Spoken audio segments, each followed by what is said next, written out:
Hi, it's with Jenna. I'm still in Bruges over here.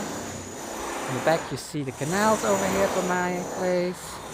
Now if I turn around, you can see over here beautiful canals they have in Bruges. You can do some city trips on it. Very, if you were over here to visit, I would say recommend it to do it. You see the other side of Bruges you don't see if you're walking around. Bruges has a lot of old buildings. It's one of the medieval cities of Belgium that still has, I don't know the English word for thing, preserved. This old is preserving in the old buildings. You can see it all over around here. On that side over there is the fish market, where the commerce people came and sold their fish. Then you on that side you see still the canals going further.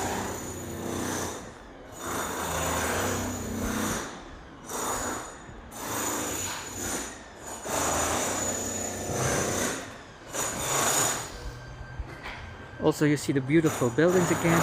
All those buildings have little gates on just above the water line.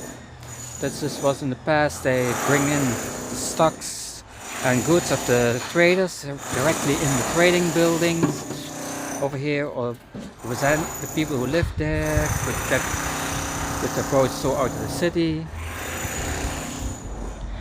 Over here on the corner you see it, one of the trades where Bruges got their riches in the medieval times.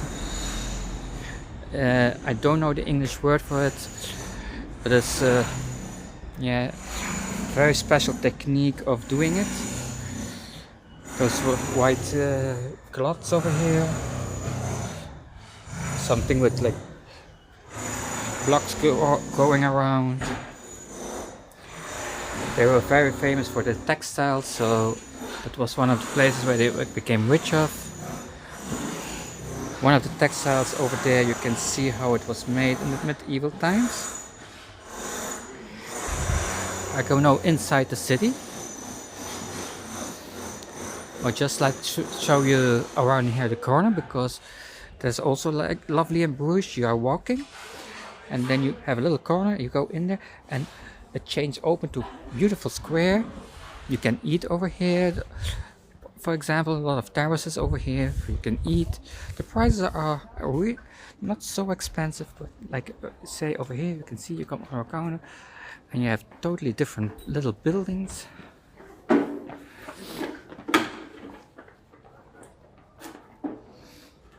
So now we are going to the center of the city.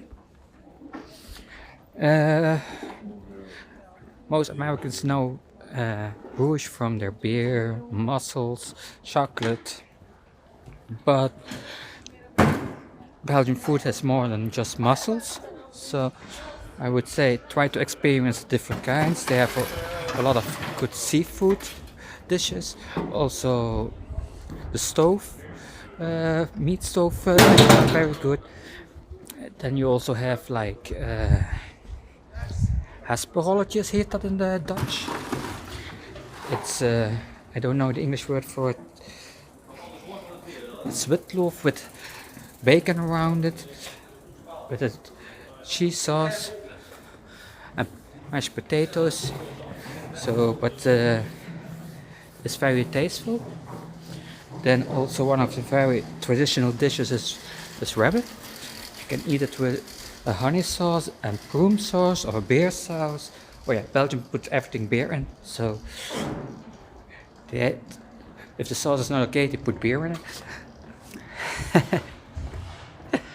So we are coming into another square. You see, we just walk through a little alley over here and come over a big square.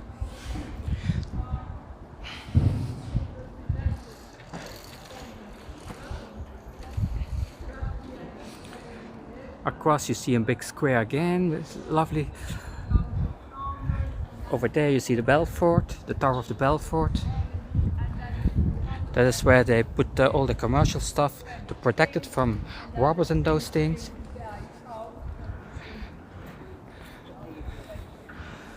Look at this magnificent building over here. How beautiful it is. It's very, you can see how rich the city was in the past. It was one of the richest cities of Europe in the medieval times. Fun fact maybe, Flanders, where the Bruges is in, that region from Roman time till now is one of the most richest provinces of or regions from all Europe always been, together with the Netherlands. This is also the reason why Belgium itself, or Flanders, always have been conquered by the Germans, by the English, by the Dutch, by the French, by the Spanish, Italians, the Romans. We also were one part of Austria one time. So all those kingdoms wanted this part of Europe for their kingdom because of the riches. In 1302 we were under French rule. Bruges was one of the centers of the uprising of this against the French. If you want more details over it, one night the story goes, one night they came out and killed all the French-speaking people. They asked Alexander Schild or Vriend if they couldn't pronounce it in Dutch, then they were killed. The right-wing parties love that story. It's like sovereignty, fighting for the sovereignty, but actually it was a massacre where women, children, men, just ordinary citizens that were speaking French were killed because they, and not only the rich who were exploiting them. Then the battle where they always have the Rode Spoorslag, the battle of the gold spores, I think it's in English. It was against the Flemish against the French, but actually the French army also had Dutch army soldiers on it from the Netherlands, and the Flemish army over here had French soldiers speaking French soldiers of the French-speaking provinces of Belgium, like Namen, Liège. So it was not just French against the Dutch. It was just a political power struggle, and the ordinary people were caught between it. Now we are going to the Belfort.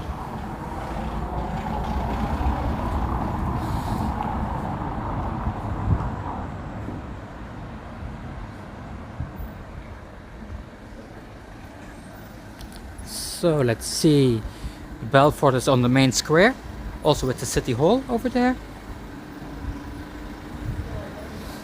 I'm not going to make it too long because I'm getting a little bit thirsty, so I'm going on the terrace at the moment,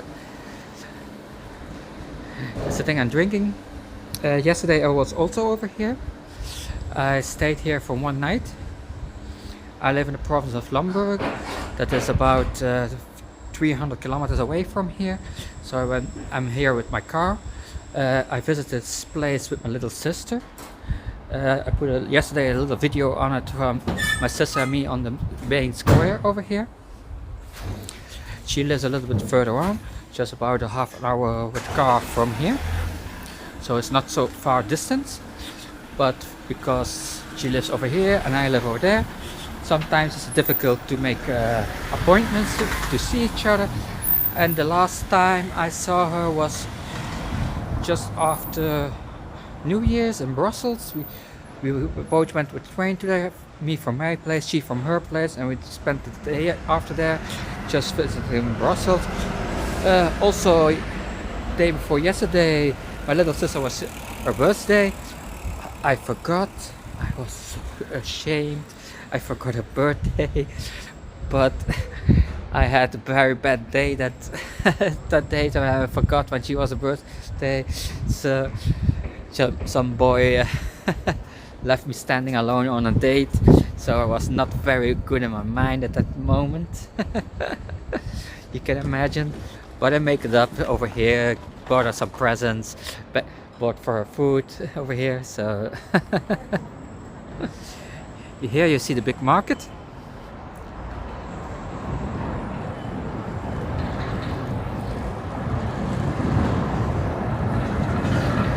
big part what I love about Bruges is even if it's a city, you know, all the buildings are not too high, they are still on human size. Once I was in America, all the cities like high towers, they don't feel human anymore. They are like actually like this tower over here from the Belfort. They are too big. They are dominant over you. They don't feel human size anymore. You see over here the building itself, for example. I will show you. You see how the building is. It's a big building, but then the tower comes. You see it goes up and up and up. It's to dominate you, not to impress you, to make say we are the power. Over here is the old city hall. Also you see how beautiful it is. Two different kind of architectures on both sides. You had the old city hall over there, and the new over here. On the other side you have the post office. You can see it on the green sign above the door of the building. Postery is the sun. Postery over there. This post office now it's a convenience store for pharmaceuticals. But I'm going now to shout out to all you, love you. See you soon again. Bye bye.